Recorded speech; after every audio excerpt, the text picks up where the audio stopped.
From the frozen fields to the burning front, Tanya roars and the foe will shun. Her armor strong, her spirit true. She fights for the wardens, the proud and the blue.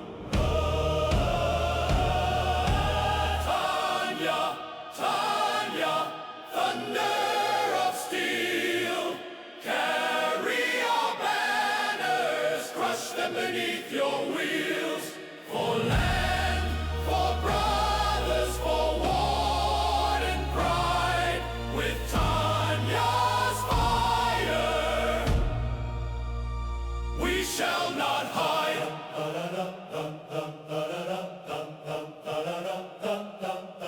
Colonial cowards tremble in fear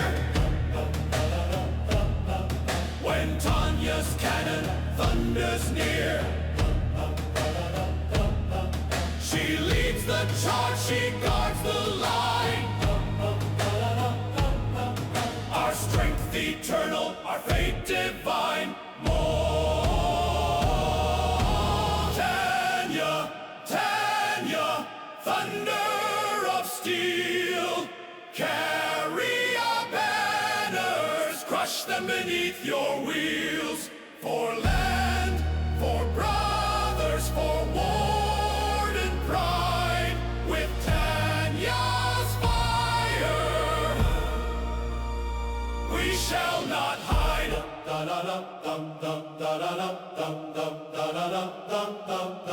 Steel and blood, we stand as one. Through smoke and storm till war is won. Raise the song, let voices soar. Tanya rolls forevermore. Tanya, Tanya, thunder of steel. Carry our banners, crush them beneath your wheels. For land, for brothers, for ward and pride. With Tanya's fire, we shall not hide. Scatter, the cops are coming. Right. Drive away. Get this, get this.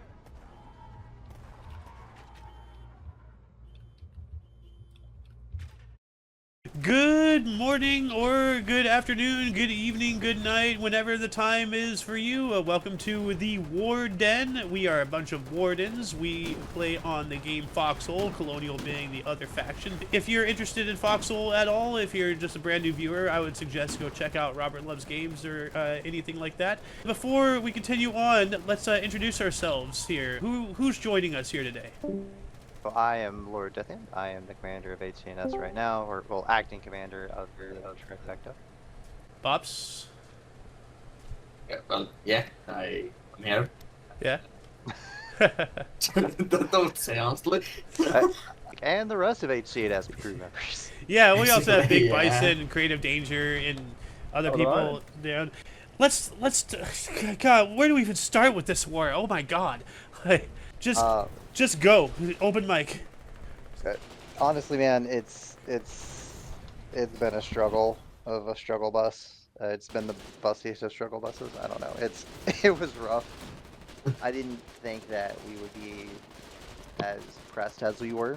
We knew that the rare economy was going to be rough because they changed how building worked, how different structures required rare metals, and where that was going to go. But I didn't expect us to have to deal with as much pressure going on. Like starting out, it felt very, very, very sort of like up against the cage. You know, you were kind of just fighting to get going.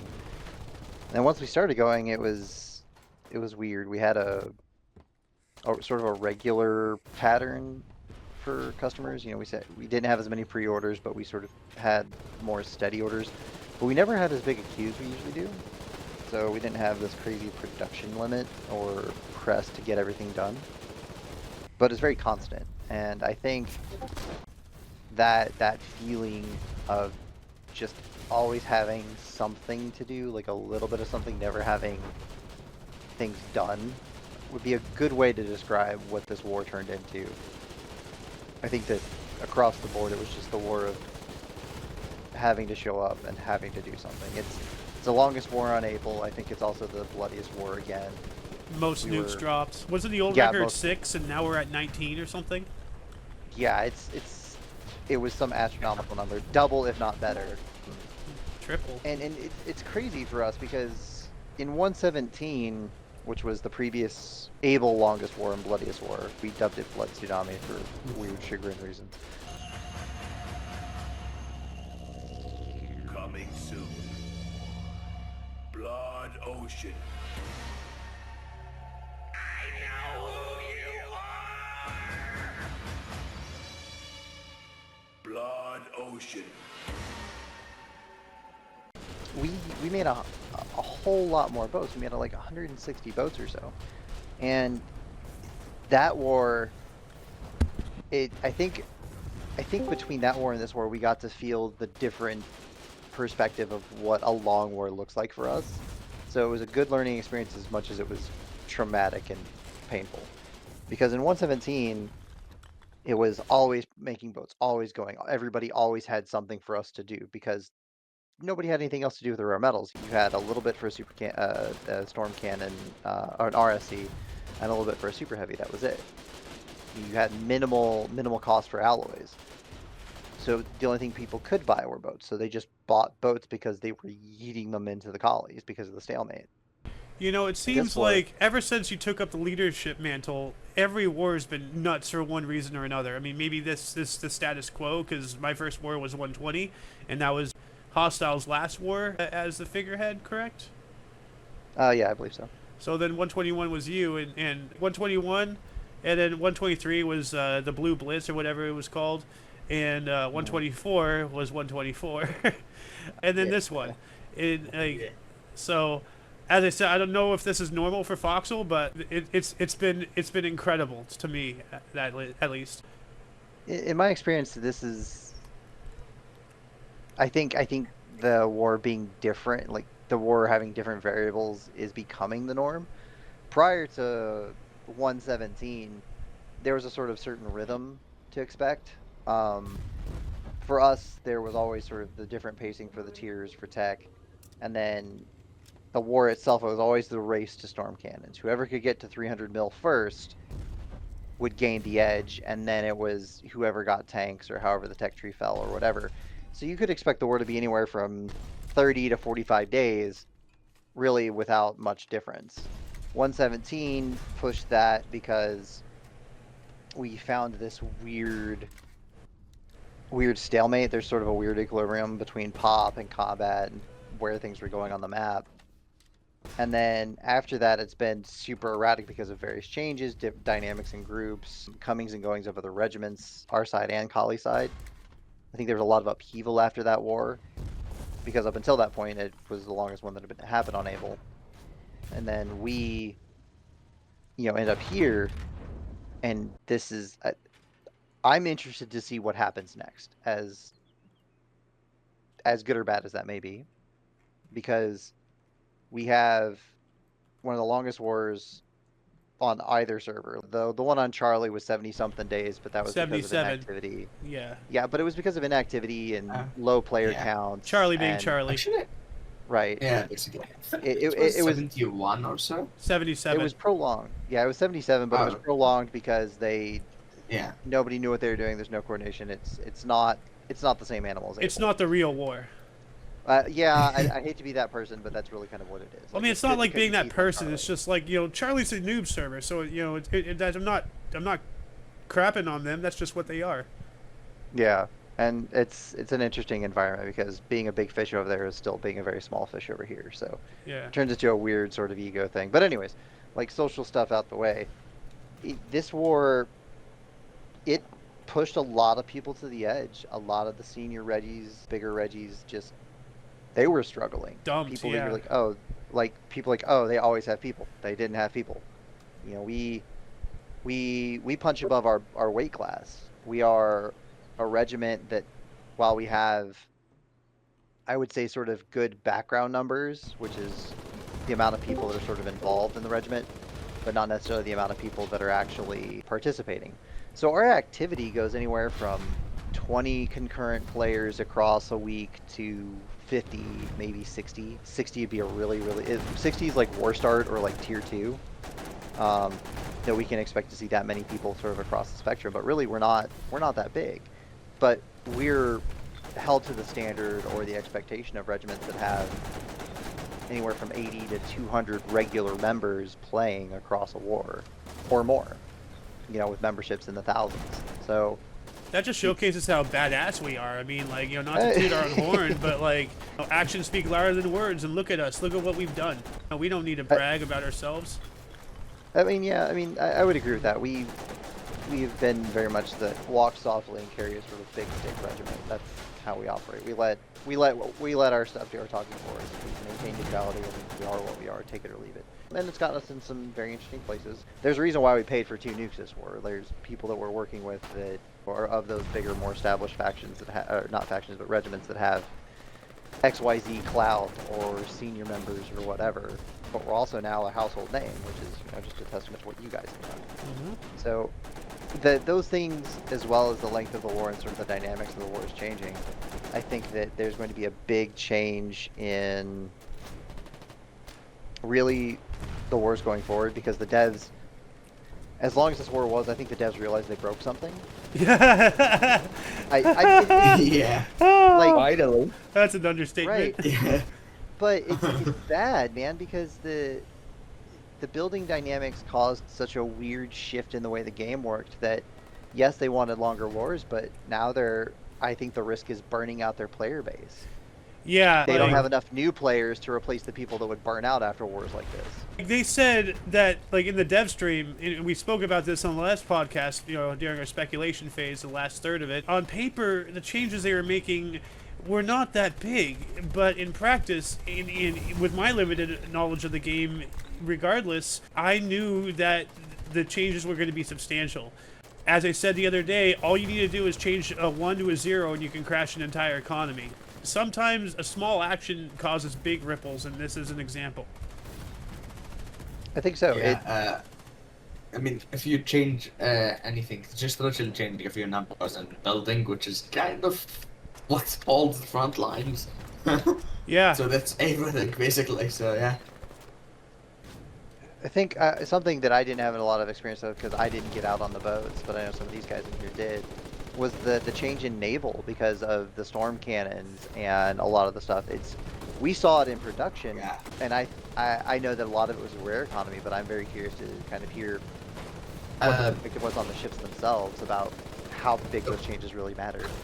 It's very big because, I mean, you could now literally, if you build a storm cannon properly and actually have it properly defended and dry out, you basically are able to lock out naval from an entire hex, because you can cause a torpedo hole within 14 meters of wherever you hit with said storm cannon. Yeah, look what happened with the fingers. This So- last war obliterated our navy, and we just really had Yeah. to skin it out, you know?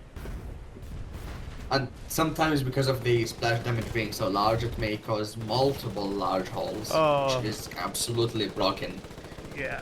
I That's didn't not know that that was actually a thing. I knew that splash Yeah. damage causing large holes was a thing, and I hope that they get rid of that. I hope that it's like direct hits cause a large hole. Yeah, not necessarily the direct hits, at least within 2 or 3 meters to the 4. 5 meters, you know? Like, Like something that's closer. Yeah. So because I do get Yeah. that there needs to be a better way of balancing naval, because they don't want what happened in 117 to happen, where we are good at boats and the collies are puddle pirates, so all we do is beat our head against them until they crack, and then they can't do anything about it. Like Yeah. that, I get. Yeah. It sucks. So I think as far as the dynamics and wars past versus wars now, I don't think anything's on the table really, because it all depends on what they do or don't change for devs with building. So these changes for like storm cannons make sense and would be easily counterable, and if we actually had planes. So I think what devs are trying to do is they're trying to rebalance it for airborne or something maybe, but yeah. then they had to delay it, and well, Yeah, that kind of fucked it. I get what you're saying, Vox, because what you're saying is they tried to pre-balance it so people might get used to it, and then figure out they can counter it during plays, giving Naval more satisfaction. It's not necessarily- it's not necessarily people could get used to it. It's just because it's more difficult to balance it twice. Essentially, they're gonna have to balance it now, or like when the airborne update released, just chaos. So they tried to balance it for airborne, and Without airborne. just try to cost or something. I I think- don't know what they're I trying like- to do. The overheating, it's nice. I think the overheating is going to be interesting, but I still think that there needs to be an adjustment to the way the large hole mechanic happens, and then also I think Yeah. that they need to cost more to turn, because the other issue is being Yeah, able to it did. adjust very, very rapidly. They do Um, actually now. They increased from like 0.1 to 3.5 per degree. Okay, aka so that's the same so, as before.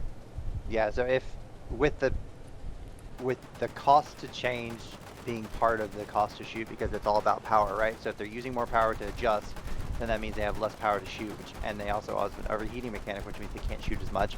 I think that may slow them down enough that plus a small damage tweak on large hole may actually balance it really well. And I do think that Bob's brought up a good point. There may be a very significant part of this building system update, especially with like the bunker tech, that is I meant think they to might have balance. originally mentioned it actually. I think they might have Maybe, but originally mentioned that, and I'm not sure. I might need to go check the dev stream for building update. But I think they might have originally said that. yeah, but I think that would be valid, because it does make a point to what Bison was talking about, and the fact that it's much harder to balance something on the backside and have to balance it multiple times. First, if you put a lot of stuff in beforehand and you can tweak that, then you put your update in, you have less to work on. You're only focusing on like whatever the update content is, not update plus base game. So Yeah.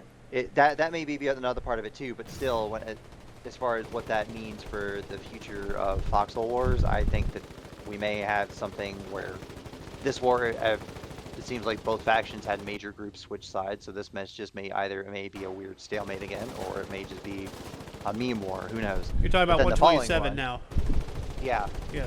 but the following one is, if they do update in 127, then 128, maybe 128 is pretty serious and it gives a good aspect for the game, and maybe that means that the update is 129 or 130 and they've already got the game in a good spot. I don't know, but it's definitely something we'll be keeping an eye on.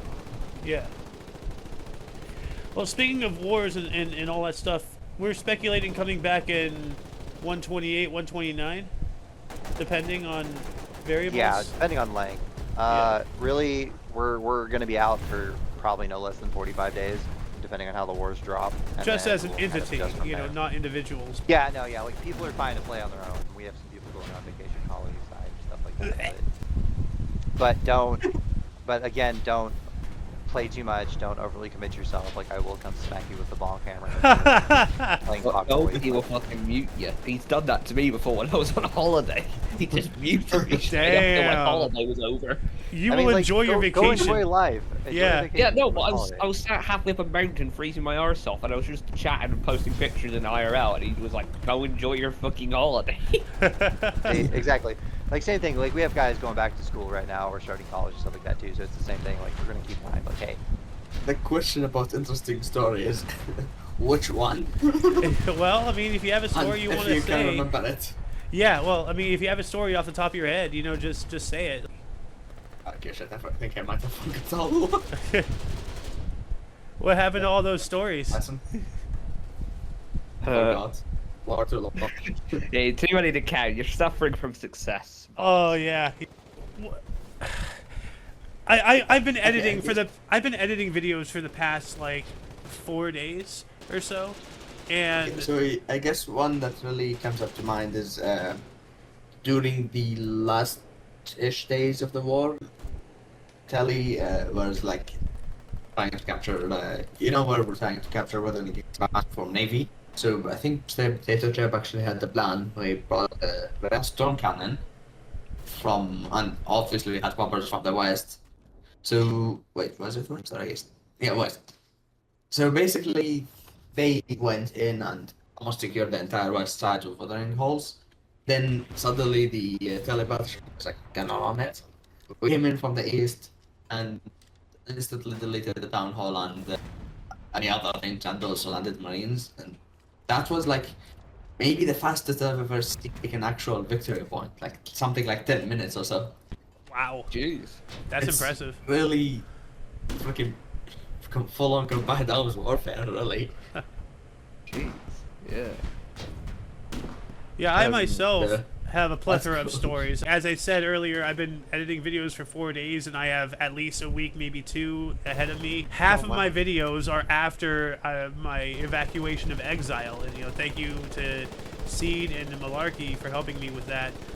Just the sheer amount of content I have, the amount of stories, it just blows my mind. And like, It's interesting because as long as wars go with stalemates and stuff like that, you kind of find that, right? Like where things are super busy early war and you're super busy when you hit this tier or whatever, like there's sort of those milestones. But then as sad as it may be, the tide turned, right? We were on a stalemate forever, and then finally the colonies started nuking things and the war swung. yeah. But with the war swinging in their favor, it also sort of like kicked everybody out of this weird lull, right? Yeah. So people started defending, so there was more stuff to do. Like I know that it pressed a lot of our guys to sort of commit to the idea of the Sons of Mox, the Lions of Mox, really fighting and sort of holding off. Mox will a always lot be of the- remembered. Right, but it's a different dynamic that changes how you play the game. So people are like, well, yeah, we're losing and we're probably going to lose, but at least now I have something to do because we are losing. Something's changing. It's not a stalemate anymore. Yeah. It's a weird thing, and I never asked for this to happen, but I do enjoy it in its own little bubble. But fighting from the ruins of your own facility is a weird sort of cathartic experience. So having the collies invade, I think it was one CMD, specifically Bob Ross, who's like our OG grandpa. Spiritually, he's not actually old, but he's a really, really old player, game-wise. Those guys showed up, and they were fighting in little ammo. We were just kind of giving them as much as we could get. And we were shelling them, fighting out of the bases and the bunkers, and it's one of those things where it's a different kind of experience, and you're vested in it for a different reason. So it's fighting on the front and stopping the collies and all this other shit, but at the same time you're like, this is my home. Get out of my home. Get out of here! Get away from my house! Yeah, essentially. Get out of my facility. Like, And basically, they became American. I mean, like, I'm not gonna shake a stick at anything, but there's this sort of weird satisfaction standing with a flamethrower next to your blast burning. Get out of my facility! Like that's the worst stereotypical redneck ever. Earthy Yes. Knight's done that before, so it's good stuff, man. Can I tell my story? Yeah, go ahead. This isn't so much a story because I didn't actually play that much this war because the war started about a week before I had to go to Canada for 2 weeks, and then I realized I need to cut shit out of my online life. So Foxhole kind of got cut for like 2 weeks, and I came back for a few weeks.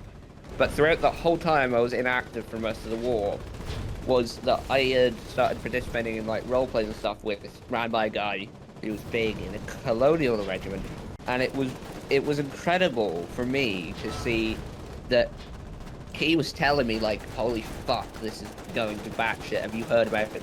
The Otto? Have you heard about Otto? And shit. Oh like my that. god, Otto! Yeah, I found out the- from him about that. But it was incredible because Cult. we were both bitching about Naval just being like incredibly bad at that point, and he got it across to me that it was bad for everyone. And it was kind of just insane to see like that demoralization of stalemate. From someone who didn't really play that much, but just seeing the demoralization, and then he started DMing me like, "F you," and nuking everything.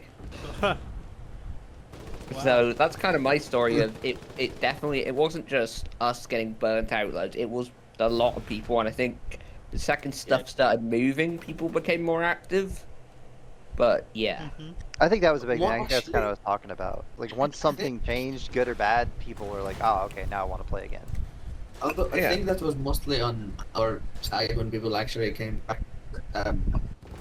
Closer to the end of the war, a lot more about decay and stuff. We took a few. Okay, hold on. Actually, we were in shotgun with also Telly, and we pretty much managed to walk over the entire hex. There were no defenses left. All of decay.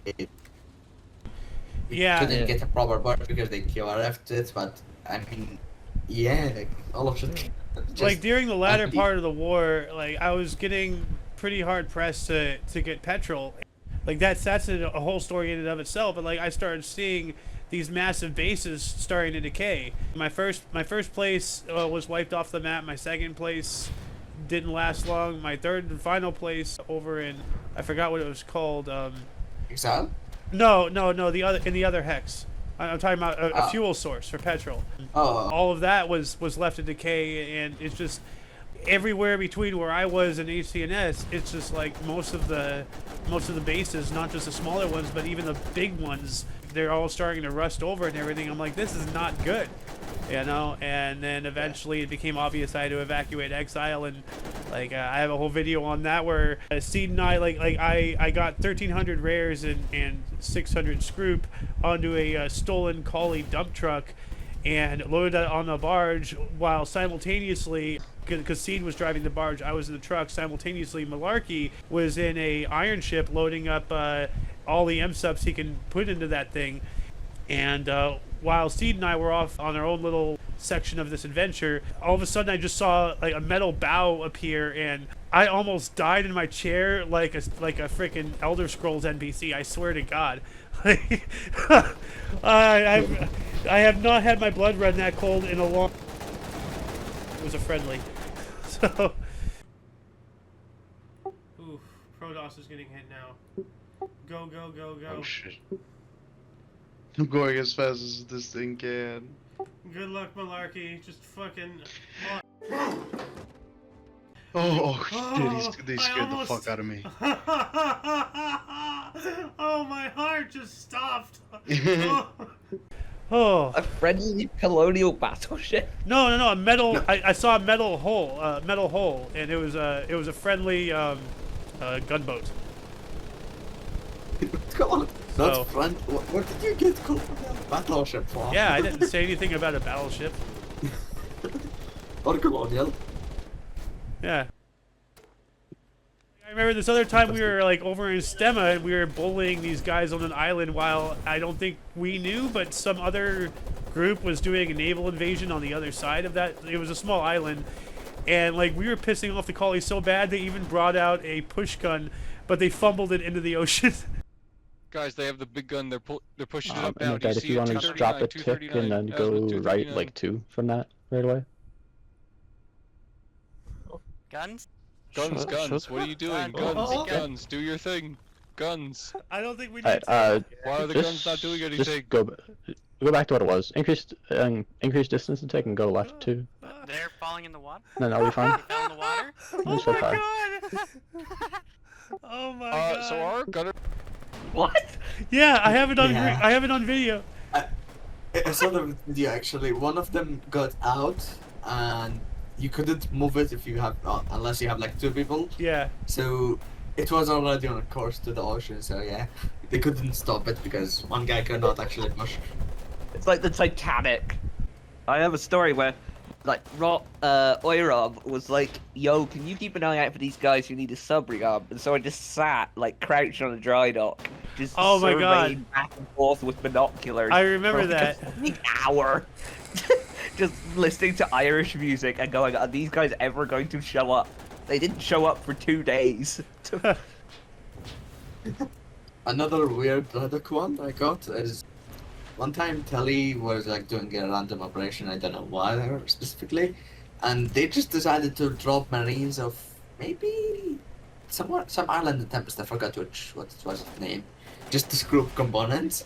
So they got back and was like, what do we tag this? We don't have an unlocked frigate tag. Huh.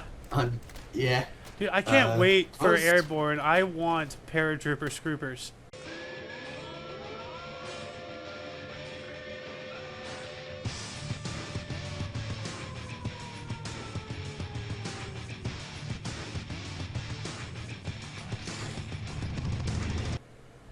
there is literally a screenshot of it. I was like talking in Reggie shouts, and Aegis was so confused, like, "Excuse me, the rig is unloading components." And yeah, it is fairly slow, but it's still hilarious. Well, what about you, Creative? You haven't said anything. I don't have any stories. Liar! What's Half-Track doing? What? We don't know. But whatever it is, we're trying. No, wait. This is Gotta learn to try. Oh my god. I don't know. We're trying. No, you really Oh my god, stop getting in the same way. Holy shit. Okay. This is amazing. Okay, now the train is completely gone, so we could just... We would have been better off just sitting here waiting. Alright, well, thank you everyone for showing up. I'm going to have this podcast out eventually. And yeah, I'll catch you guys later. Yeah. Best of luck, everyone. And remember, life comes before thought, so don't burn yourselves out and fuck your life over. Yes. So for all of you and all of us, thank you for watching, and until next time, have fun. You know, stay safe. Yeah. And on that bombshell, good night.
Raise the banners,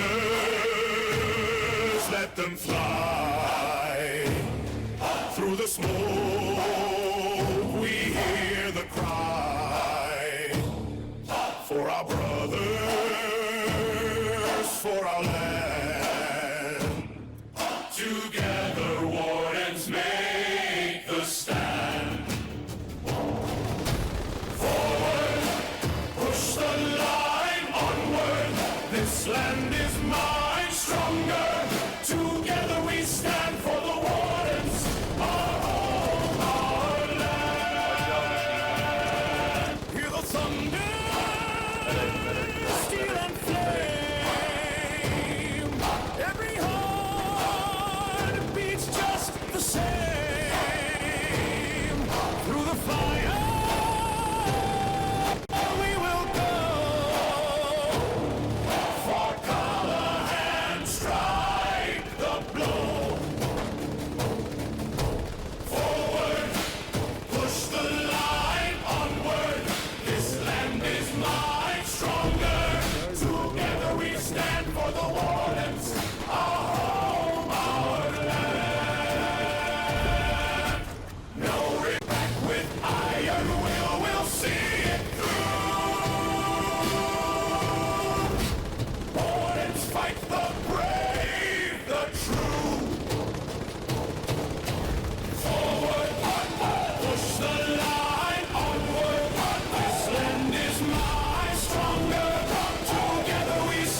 stone, raise the walls. Hear the hammer as it calls. Glory waits where shadows creep.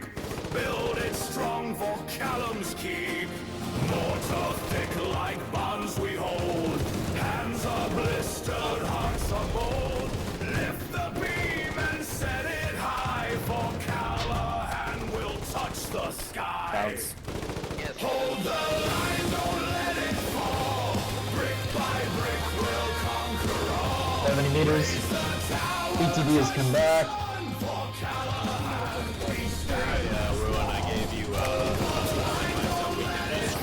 Gen 5. Get it when you steal it. If it's a 90%, 90%. Hey, I went in. You better get in quick.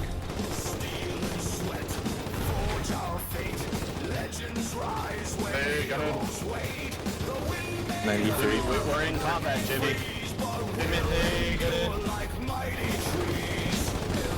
Forget the gas mask if you don't have it. Get it. BT 50 meters. Go, go, go, go, go, go.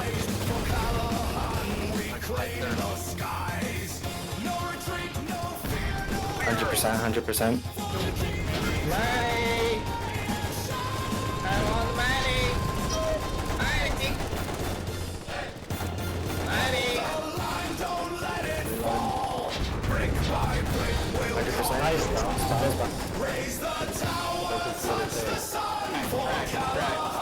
BT's track, BT's track, BTD is back. BT track. BT track, BT track.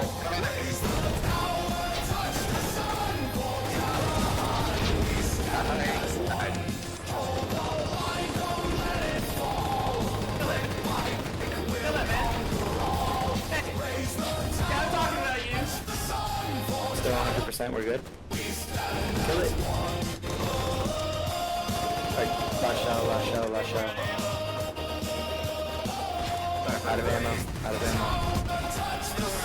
Good play there, boys. Take your gas mask off and then put it back on if you have a filter inside your bag. We are out of ammo. And he dead. Alright, ready to push, ready to push. Get in line, get in line. Machine guns on the right. Chieftain, kill the Tunches over there, kill the Tunches. Tank on the right, tank on the right. 91%. Oh. I don't see him. Where's the enemy tank? There's an enemy tank on the right. Steel beasts roaring in the morning. 96, I think it bounced. That was a bang. Shadows take flight. Where is that? Track 95%, 95. I don't see that tank.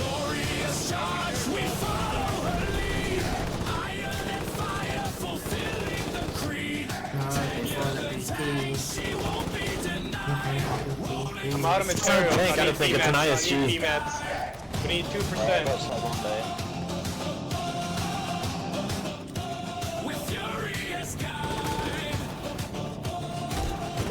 We got eyes on the enemy tank. 99, it bounced. It was on Intel, it show up and go back. We'll take one to flank. Take 3 of them. 100%. Oh no, we got flare. They know we are here. Oh no, we got flare.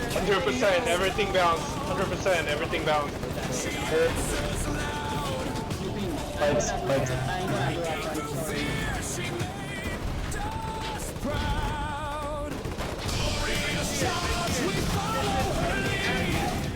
91%.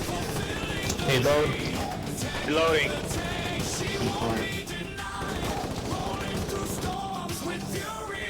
Thank you. 92% reloaded. Don't block the guy, freaking jeep.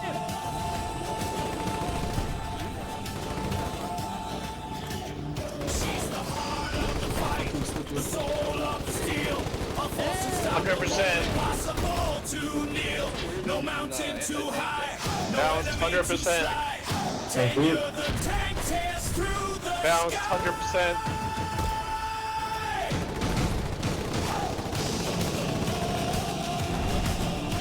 Track. 95. Track. 96. 98. 99. Good. Nearly, baby.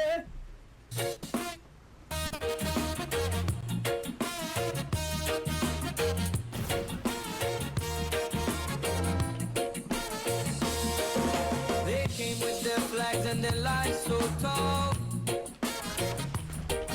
stomping on the ground like they owned it all.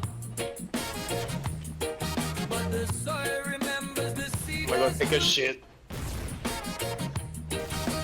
Callum's Cape ain't got no room for you. Push 'em out, push 'em far, send 'em drifting. Turn off, turn off. Callahan for the story, for the fire, for the glory. Push 'em out, push 'em wide, let the tide take back its pride.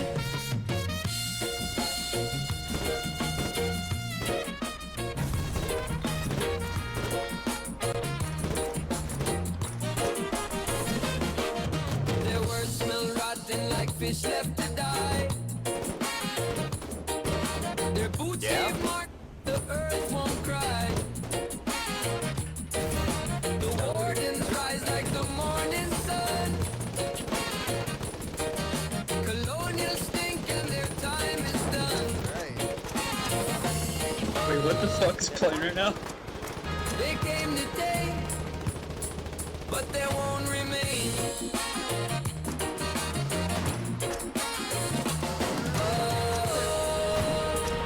The cape is out. Feel the righteous rain. Push 'em out, push 'em forward, send 'em drifting on a star for Callahan, for the story, for the fire. Push 'em out, No. let the tide take back its pride.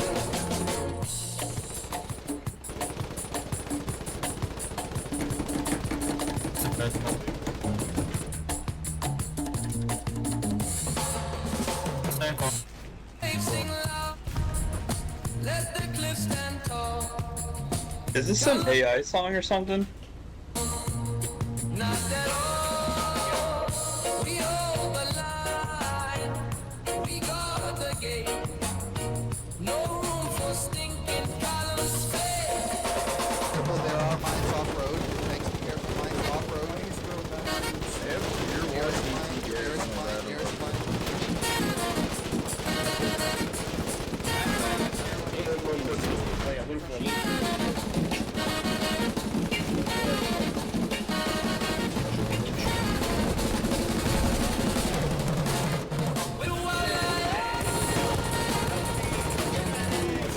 Oh no!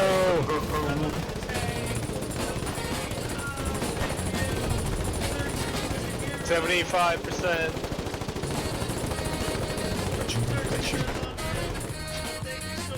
I love you too, mate. I love you too.